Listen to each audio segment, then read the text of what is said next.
Oh, Zethu, oh, ngeke. Zethu is messy, messy. Listen, Zethu has broken off her marriage with Osfiso, and she is already moving on. Off to the next one, child. Off to the next one. So Shobani has asked Zetsu to marry him. Guess what? Our girl, who was just getting married last week, is ready to move on and marry Ushobani.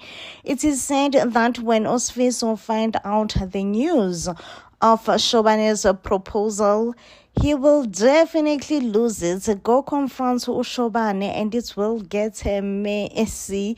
And also Ubabu Hlongwane is part of the people who will not be happy about Zethu and Hlongwane's relationship, and knowing that his daughter, who was just getting married just a few weeks back, is gonna be marrying again. It is said that Hlongwane is not having it at all. So it's safe to say that the Hlongwanes will not be accepting Ushobane as their son-in-law. Usfiso also will feel betrayed by Ushobane, thinking that Shobane is trying to take away his wife from him. Now, Usfiso's anger has driven Umangwanyana away. Mangwanyana has finally chose self-love and loved the marriage. Okay, I do feel like whatever that is happening in Sfiso's life, it serves him right. He had such a good, perfect wife in Mangwanyana, obedient, someone who is willing to go through all the limits of the world for him, but he was greedy and definitely not satisfied, wanted more and keep on wanting more, because why did he needed a second wife in the first place? That is a biggest question that we keep on asking ourselves.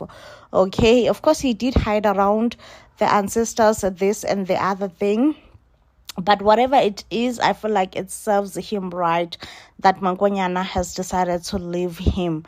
Now we also have Uspa and Upilile. It breaks my heart, the relationship between Uspamandla and Upilile. Yes, Uspilile is not willing to meet Uspamandla halfway, especially because she just did not want Uspamandla to have any sort of relationship with his biological father.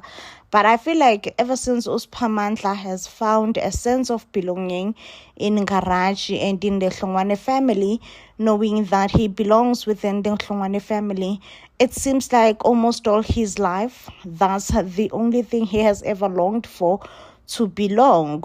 Now, it does somehow feels like a Pilile will be losing his son, as Uspamandla will be choosing his paternal family over his mother, the one who raised him.